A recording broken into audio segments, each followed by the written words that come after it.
Olá pessoal, tudo bem com vocês? Esse vídeo de hoje eu vou trazer aqui um conteúdo diferente, né? A gente vai comentar um pouquinho sobre reflação, né? A palavra momento econômico que a gente mais ou menos ficou acostumado, principalmente os países desenvolvidos ficaram mais acostumados, né? Europa ali em 2011, 12, tá? Protagonizado pela Grécia e Estados Unidos, de certa maneira, também logo após 2008, e a tal reflação, né? Então eu vou comentar um pouquinho sobre o início do fim, né? De políticas macroeconômicas à la a períodos reflacionários. Vamos comentar como alocar recursos para esse ano, quais são os insights para esse ano, né? Em que momento de ciclo do mercado econômico nós estamos, na minha opinião. Tudo opinativo aqui, tá bom, pessoal? Bom, vamos lá. Vocês estão vendo aí, eu roubei esse texto do distio.com.br, mas o período reflacionário demanda geralmente uma resposta do governo da seguinte maneira, né? Políticas macroeconômicas ou política macroeconômica que faz uso de estímulos fiscais, algo que está bem recente na nossa cabeça, né?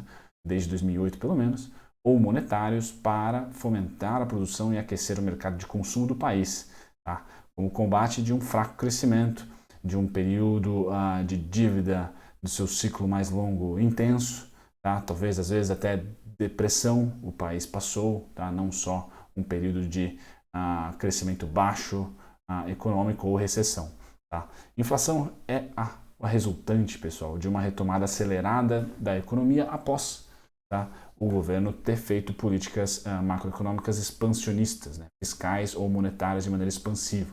Tá? Diminuir taxa de juros, diminuir quanto que os bancos, os compulsórios, né, quanto que os bancos têm que deixar ali na continha de margem, tudo que for estimulativo para a economia, tá, tende a gerar em algum momento, e é até o resultado preterido pelo governo, tá, em algum momento tende a gerar inflação. Então, com essa introdução, pessoal, eu vou indicar um vídeo para vocês, né, que tem legenda, então vocês podem assistir, do Ray Dalio, tá? Esse vídeo é antigo, mas é muito bom mesmo. Dura 30 minutinhos, um pouquinho mais do que os meus aqui, tá? Mas é cheio de conteúdo e fala um pouquinho sobre produtividade, crescimento da mesma, fala também sobre os ciclos de dívida curto e os ciclos de dívida longa, tá? Que é a alma do entendimento em que momento nós estamos do ciclo econômico e quais são os ativos, né? Esse canal aqui é sobre investimento, sobre ativos financeiros, principalmente de renda variável, mas quais são os ativos que se beneficiam de cada ciclo,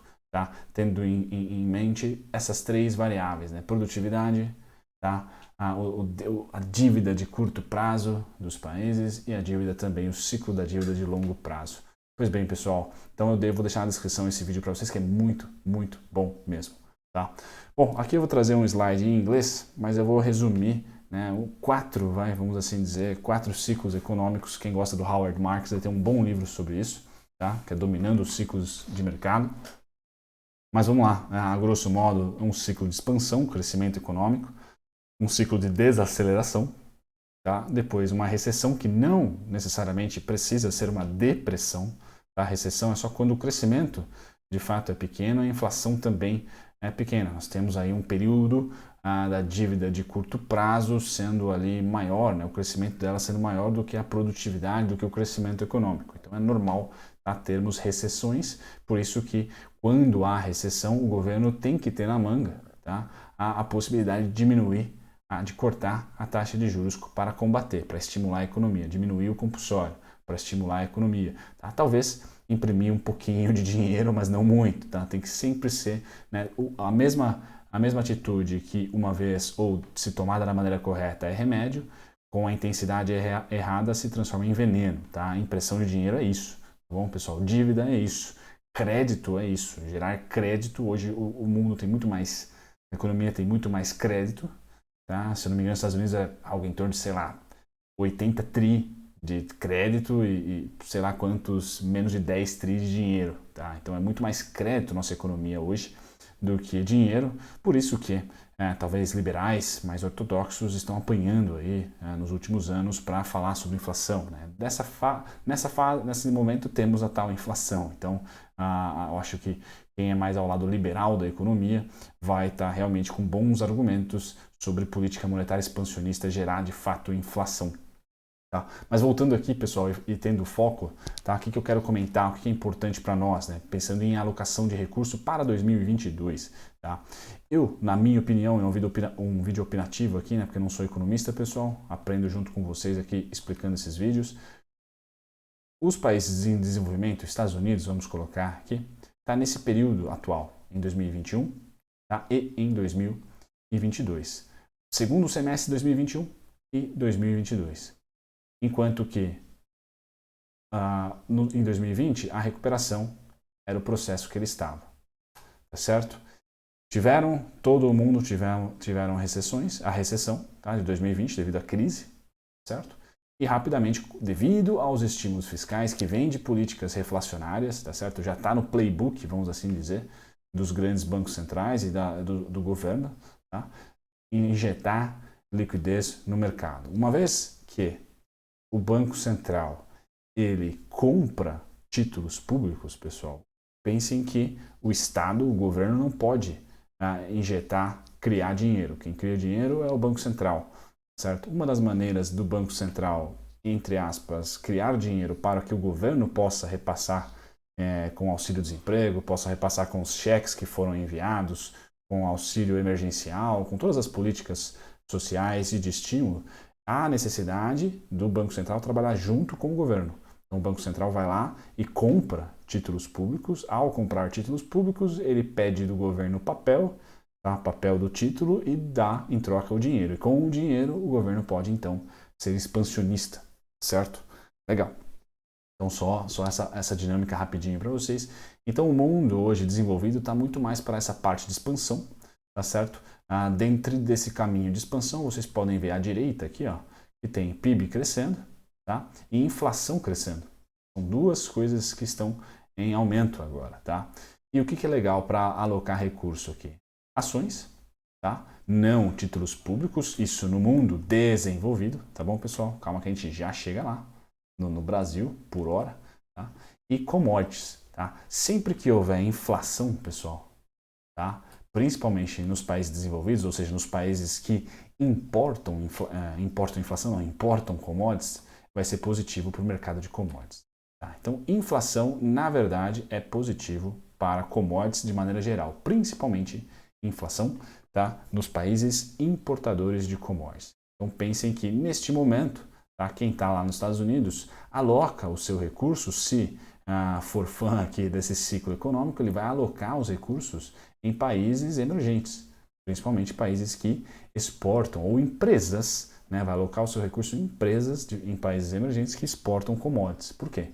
A inflação está alta, tá? E a gente tem visto isso, os preços das commodities, já eu chego no gráfico das commodities para vocês. Tá? Mas o período, então, no mundo desenvolvido, creio ser de expansão, já passado a recuperação. Tá? A gente começa a ver já alguns analistas projetarem em 2022 um slowdown, né? Um arrefecimento do crescimento e não a continuação do crescimento. Tá? Então, muito provavelmente no segundo semestre de 2022, os desenvolvidos estejam já com o slowdown. O que é slowdown? Começa a ter um PIB lateral, certo? E ainda com a inflação alta. Tá? O que seria para os países desenvolvidos algo parecido com a estagflação, mas a diferença é que o GDP, né, que é o PIB, alto, tá? Com um bom crescimento, ele só está estável, não está crescendo. E mesmo nesse slowdown, ou seja, mesmo se eu estiver certo, no segundo semestre desse ano de 2022, tá, os Estados Unidos parem de crescer trimestre a trimestre ou ano a ano, comece a arrefecer, tá? Como nós aqui no Brasil tivemos aquele PIB, a recessão técnica, né, que não cresceu, certo? Se manteve, ou até diminuiu um pouco, perdão. Então, ó, se os Estados Unidos entrar no slowdown, no arrefecimento, tá, em 2022, ainda será positivo para as commodities. Por quê? Pessoal, não tem um analista hoje que prevê que a inflação norte-americana ou a inflação dos países desenvolvidos vá descer, vá arrefecer. O que todos estão tentando prever é quando que ela vai parar de subir. Mas continuar subindo não é algo que... descer, cair, arrefecer não é algo que está na boca dos analistas. Tá? Então, inflação, pessoal, é um denominador comum de 2022. Logo, tá? Empresas que se beneficiam de inflação, entre outras palavras, commodities exportadoras, né? de commodities vão ser o stock picking, estão sendo o stock picking, tá? Ganharam uma vida, tá? Ainda mais forte, tá? Porque China, no começo do ano, adotou políticas expansionistas e ela é a nossa principal parceira comercial, tá? Isso pressionou commodities para cima e nós temos uma tensão geopolítica Putin, Ucrânia, OCDE e por aí vai, que faz com que o medo seja maior ainda em relação à quebra de oferta de uma das commodities principais, que é petróleo. Tá? E aí gás natural, gasolina e tudo aí. Então gerou inflação, tanto China crescendo e tendo política expansionista, quanto tá, a tensão envolvendo Putin e a galera toda. Tá? Então me parece que para o ano, tá, é um combustível necessário para a gente olhar as commodities. Tá? Como já houve muitas compras nas commodities desde dezembro para cá, quando já fizeram esse trade, já enxergaram isso antes de fato ou do fato acontecer, pessoal, tomem cuidado com o momento, segundo trimestre em diante, terceiro trimestre em diante das empresas de commodities aqui no Brasil, simplesmente porque o trade foi feito já. Tá? Agora eles estão surfando na onda e a gente não sabe muito bem quando que vai ser a realização. Tá? Mas já entrou esse fluxo, todo mundo está falando do fluxo bilionário que entrou no Brasil. Tá?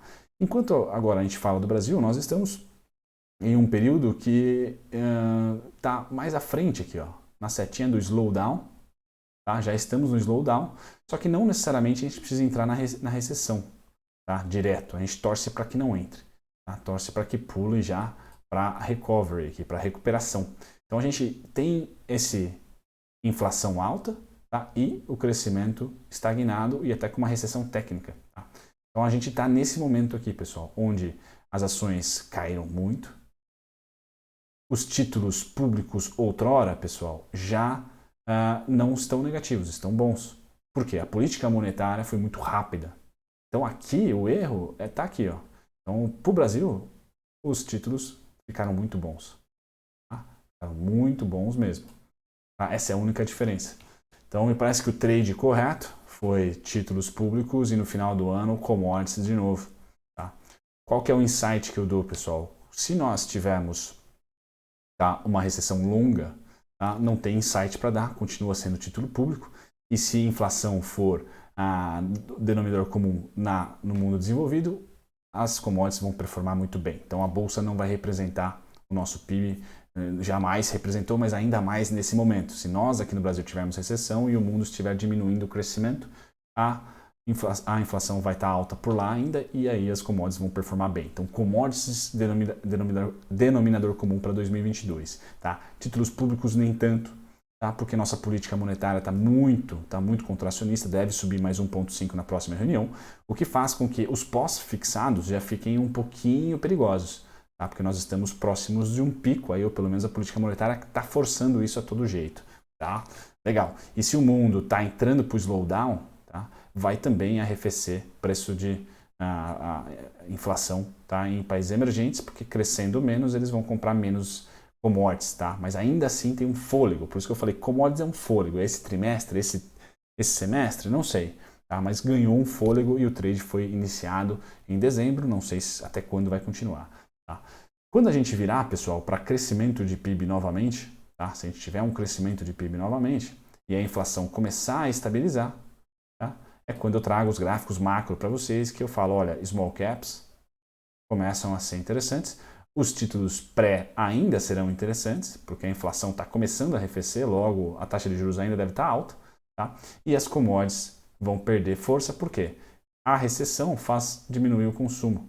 Diminui o consumo, menos compras de commodities e a recuperação, o consumo está começando a dar algum sinal. Então commodities viram para negativo. Tá? No frigir dos ovos, pessoal, eu acho que a gente está no fim, próximo de um fim de um ciclo de crescimento, tá? Para um rápido slowdown. Tá? Um rápido slowdown. Então commodities continuam sendo atrativas, títulos pré, na minha opinião, continuam sendo atrativos. Tá?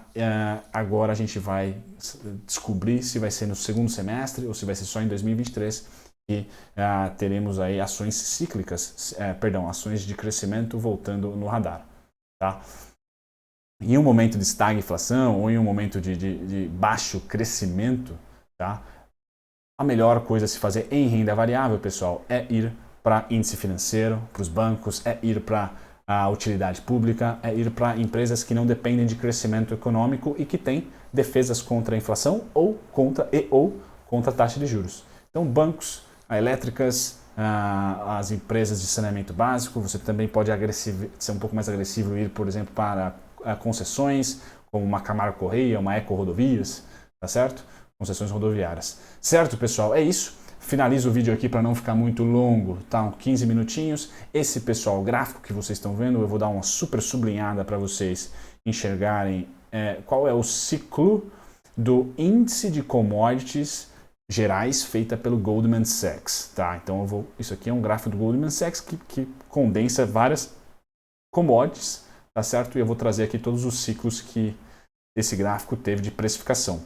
Então, crash de 2000 está aqui, das.com, crash de 2008 está aqui, tá? E depois nós tivemos o crash da Europa, mas muita retaliação do pós-2008, então um período aqui de slowdown forte e de recessão em alguns países, principalmente Europa, tá? E as commodities com baixo crescimento do mundo, tá?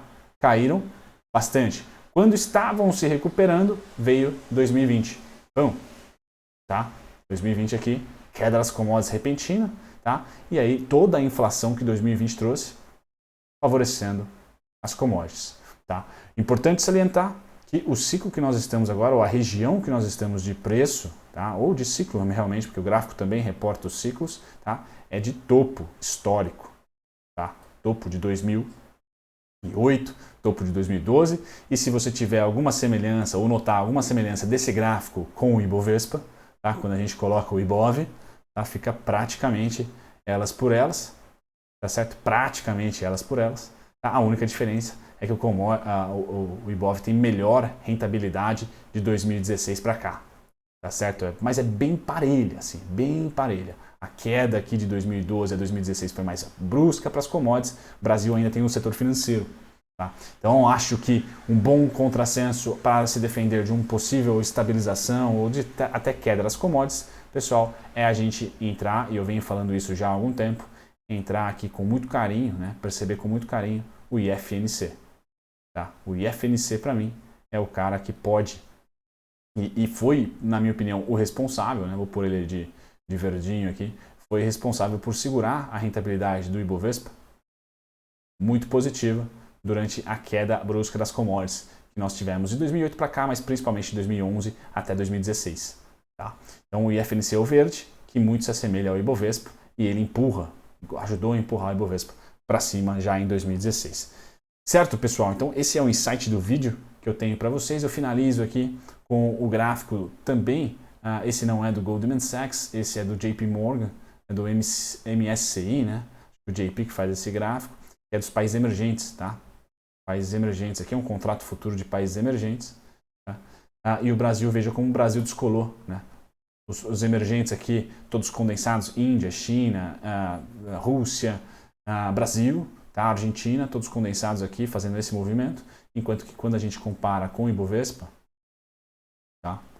A gente percebe que o Ibovespa agora, somente agora, começa a descolar. Ou seja, deixa eu dar um zoom para vocês. O Ibovespa subiu semana passada, enquanto o índice caiu.